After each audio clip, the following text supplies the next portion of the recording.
Débriefing du Grand Prix de Chine sur F1 ITV, un Grand Prix évidemment très attendu, avec un résultat, voilà, un troisième vainqueur cette saison. Est-ce qu'on est reparti comme l'an dernier? Ça reste à prouver. Il faudrait que Mercedes gagne à Bahreïn, par exemple, pour en faire 4 vainqueurs différents. On a quand même on a failli avoir la surprise Mercedes de l'an dernier, Ziv, avec la pole position de Lewis Hamilton, mais finalement c'est Fernando qui a eu le dernier mot, donc on a mis des Ferrari sur la table, parce que voilà, 31 victoires, il rentre dans la cour des grands avec Michael et Alain, autres ferraristes sur la liste. C'est vrai, il faut saluer cette victoire d'Alonso, parce que d'abord on l'attendait depuis longtemps. Je crois que Alonso n'avait plus gagné depuis vraiment très longtemps. La saison dernière, c'était en mal terminé. Il y a 12 courses qu'il n'avait pas gagnées, c'est incroyable. Hein, voilà, donc on sentait très bien que la Ferrari était bien mieux née que celle de l'année dernière. Et donc, Alonso, il était logique qu'il se retrouve sur la plus haute marche du podium et il n'a pas hésité aujourd'hui. Hein. Non, il était sous pression, il a fait une course formidable en étant vraiment au-dessus du lot. Alors moi, il y a une chose qui m'interpelle un peu quand même, c'est que c'était une course très décousue. Ziv, comment est-ce que toi tu vis ce règlement avec notamment la donne pneumatique qui prend une importance considérable? Moi, sincèrement, Pierre, ça m'embête. Hein. Je suis un puriste, j'aime bien voir les pilotes se battre du début à la fin. Et là, on a l'impression que c'est devenu un championnat téléguidé par des ingénieurs pneus, parce que il y a d'autres paramètres en Formule 1. Il y a les moteurs, il y a l'aérodynamisme, il y a les pilotes. Et là, on voit des situations vraiment très bizarres où on demande aux pilotes de rouler sur des œufs pendant toute la course et à 4 tours de la fin, on dit à Vettel, écoute, lâche-toi, vas-y. Et moi, ça m'embête. Cette prédominance du pneu sur tout le reste, ça m'embête. Eh bien, écoute, moi, je suis peut-être impur, là, mais franchement, moi, ça me plaît. Ça me plaît parce que ça redonne de l'importance au pilotage, ce qui était peut-être pas le cas avant. Hein, à l'époque des Bridgestone, des pneus en bois, franchement, on avait des courses très ennuyeuses, avec des stratégies qui étaient les mêmes pour tout le monde, et du coup, des processions. La F1 a quand même vocation de spectacle, hein, on est quand même au XXIe siècle, on est dans du show business, et là on a des courses amusantes, indécises, on ne sait pas qui va gagner avant le départ, et finalement le meilleur gagne, je pense, parce que la course qu'Alonso a faite aujourd'hui, franchement c'est une belle réussite, parce que c'est sur la gestion des pneus qu'il gagne. Quand on découpe sa course en 4 parties, on voit que effectivement les pneus tendres au début c'était compliqué pour tout le monde. Enfin, on voit le départ qu'ils prennent chez Ferrari et en gomme tendre tous les deux. Hein, Massa aussi était vraiment vraiment vite. Après, Fernando, on voit qu'il fait 15-18 tours avec les médiums en étant très constant, très rapide. Et quand on voit l'écart à l'arrivée, ça en dit long. Derrière, moi, je trouve plutôt intéressant de voir le vainqueur du Grand Prix précédent, qui a fait 3 pôles cette année, et qui fait une croix sur la pôle en se disant on décale la stratégie. Ça, moi, ça me plaît. Là également, c'est vrai que c'est intéressant de voir que chacun choisit sa stratégie, mais d'un autre côté, on aime bien voir des qualifs disputés. Et là, c'est manquer de respect envers le public de dire bon, moi je ne roule pas, 8e c'est bon assez. J'aimerais bien voir des pôles beaucoup plus disputés que ça. Alors c'est vrai que sur la qualif, on peut discuter et qu'on peut effectivement peut-être essayer de trouver une autre formule. Mais bon, le règlement est ce qu'il est. Et dans l'état actuel des choses, je trouve assez inattendu quand même de voir une équipe comme Red Bull qui dit non, on joue pas la première ligne et on prend un risque, quand même, un pari qu'ils ont perdu, hein, clairement. Hein, là, ils l'ont perdu, à 2 tours près, ils auraient gagné. C'est vrai que ça ajoute un peu de piment. Et puis, comme tu dis, c'est vrai que c'est les meilleurs qui émergent entre Alonso, Kimi Raikkonen et Lewis Hamilton, sont clairement dominent leurs coéquipiers, donc ce sont les meilleurs qui émergent. Depuis le début de la saison, on voit que c'est des podiums avec du lourd. Hein, c'est 3 champions du monde, de nouveau, cette fois-ci, et des pilotes qui font vraiment des courses très... voilà. Avec le matériel qu'ils ont, ils tirent vraiment le maximum. C'est valable pour Kimi avec la Lotus, c'est valable pour Lewis Hamilton avec la Mercedes. La pole, c'était quand même pas mal pour Lewis. Tu dis en qualif, il y a quand même eu du spectacle aussi et un résultat. Moi, ce qui m'a amusé, c'est que Red Bull, qui c'est un peu pris les pieds dans le tapis. Alors, est-ce que l'ambiance générale chez Red Bull depuis l'affaire de la Malaisie peut expliquer ça en partie? Je ne sais pas. Il y a quand même un facteur psychologique, je crois. En tout cas, ils ont du mal avec les Pirelli, clairement. En tout cas, quand il fait chaud, comme c'était le cas en Chine, avec les gommes tendres, s'entend. Voilà, ils n'ont pas osé. Ils se sont dit, à la régulière, on va être battu. Donc, alors c'est plutôt pas mal de tenter un pari. Sauf que là, je trouve qu'ils l'ont joué un peu trop conservateur. Ils avaient tellement peur de ces gommes tendres qu'ils ont attendu les 5 derniers tours pour les mettre. Alors que c'est vrai qu'en début de course, les autres ont fait 6, 7, 8 tours dans le meilleur des cas. Mais c'est vrai qu'en fin de course, avec une voiture beaucoup plus légère et beaucoup plus de gomme sur la piste, Vettel se serait arrêté 2 tours plus tôt, 3 tours plus tôt, mais il termine deuxième. Donc ça, ils se sont tirés une balle dans le pied pour moi. Peut-être parce qu'on n'est pas sûr, parce qu'après quelques tours, déjà, ces pneus tendres dont tu parles, Vettel, ils étaient déjà bien entamés. Non, il termine en bolide. Hein. Il reprend 3 secondes à Hamilton sur le dernier tour. Il aurait fait 2 tours de plus, Hamilton et Raikkonen. On ne sait pas, peut-être qu'il serait tombé sur ce fameux cliff. Mais c'est vrai qu'une chose est importante, c'est que chez Red Bull, c'est vrai que c'est une écurie qui ne dégage pas une grande sérénité pour l'instant. Au contraire, d'une sérénité retrouvée chez Mercedes, par exemple. Depuis qu'Hamilton est là, c'est magnifique, ça les galvanise, ça leur donne un nouvel élan. On sent que c'est une équipe en devenir, une équipe qui va jouer les premiers rôles, peut-être qu'ils ne vont pas pouvoir jouer le championnat cette année, mais en tout cas, ils construisent vraiment dans la bonne direction. Et Hamilton, ce transfert a été salutaire. Ah bon, toi tu trouves qu'il y a de la sérénité chez Mercedes, comme moi j'ai pas remarqué, parce que j'entends une cacophonie entre Niki Lauda, Ross Brown, Toto Wolff, où on dit non, mais les consignes d'équipe... Alors chez Red Bull, ils ont été clairs, consignes d'équipe, il n'y en aura plus. En gros, ça veut dire un chèque en blanc pour Sébastien Vettel, parce qu'on a bien compris, on a bien compris que Weber avait un pied entre guillemets dans la tombe. Et de toute façon, la spirale négative dans laquelle est le pauvre Weber, parce que voilà, là il a déjà la moitié des points de Vettel au championnat, et ce qui lui est arrivé ce week-end, bon, c'est de la malchance, c'est de la frustration aussi, l'accident avec Vergne. Bon, en revanche.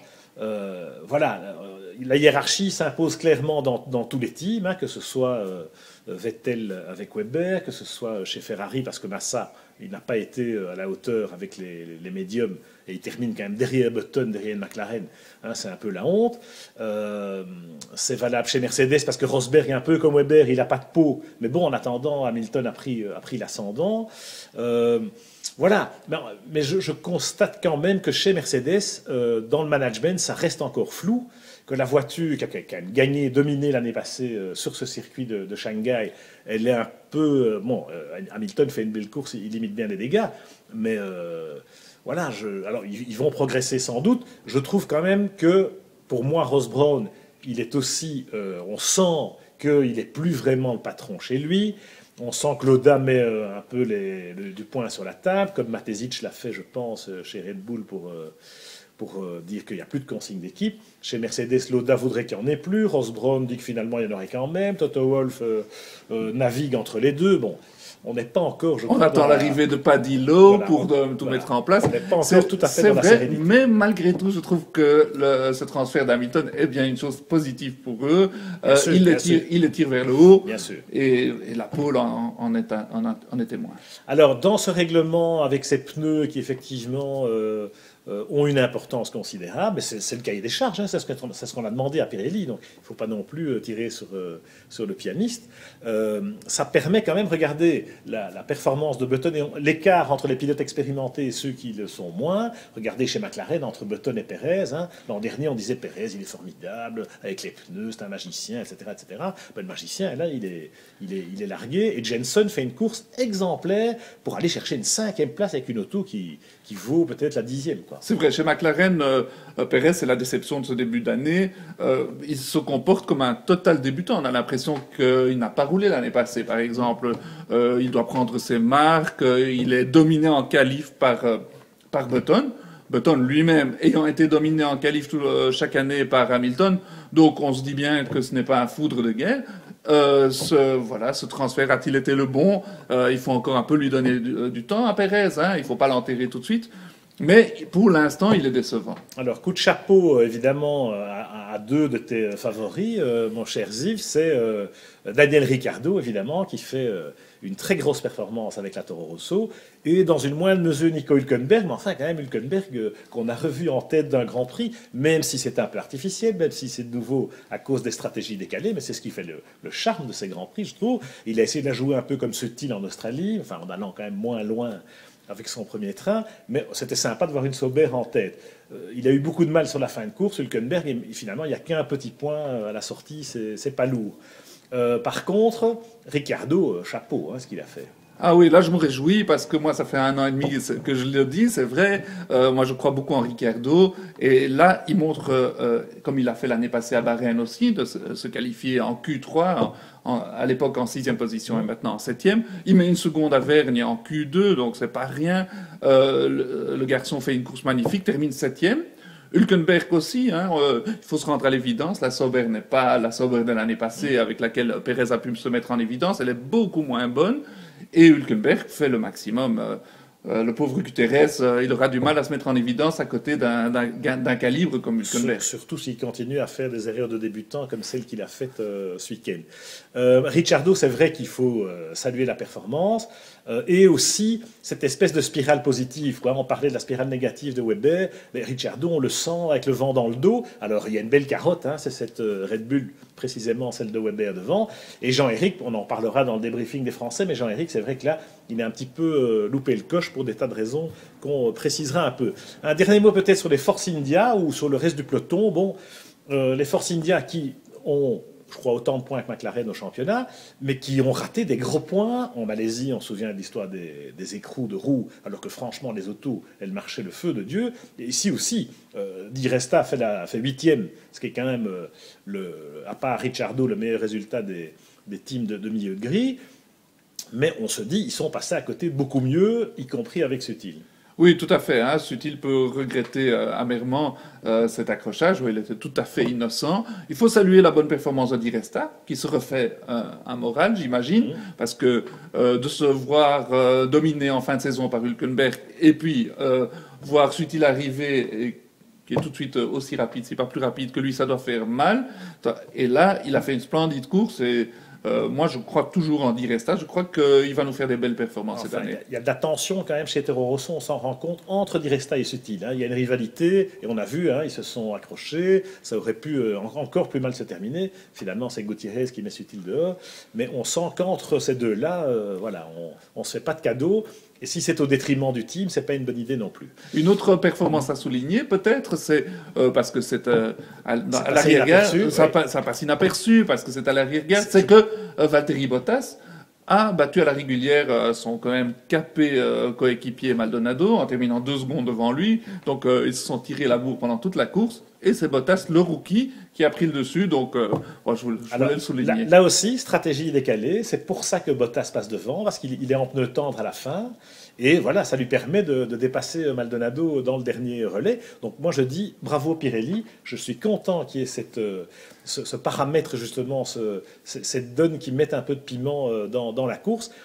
Justement, c'est un peu trop, ça a été un peu trop longtemps, depuis trop longtemps, un championnat d'ingénieurs, un peu trop un championnat où ce sont les teams. Il faut quand même se mettre à la place des spectateurs, le public, qu'est-ce qu'il veut voir? Il veut voir du spectacle, des dépassements. Alors, peut-être que le DRS ou le KERS, enfin, le KERS pas, mais le DRS, c'est vrai que c'est un peu trop convenu. Hein, les dépassements qu'on a vus, bon, ben, il n'y a pas moyen de résister. Mais souvenez-vous, avant, hein, il n'y avait pas de dépassement du tout. Souvenez-vous d'Abu Dhabi, il y a 3 ans, Fernando derrière Petrov pendant 50 tours. Alors qu'ici, on a vu non seulement des dépassements sympas avec le DRS, ce qui permet à des pilotes de faire des vraies remontées, mais on a aussi vu des très très beaux dépassements ailleurs.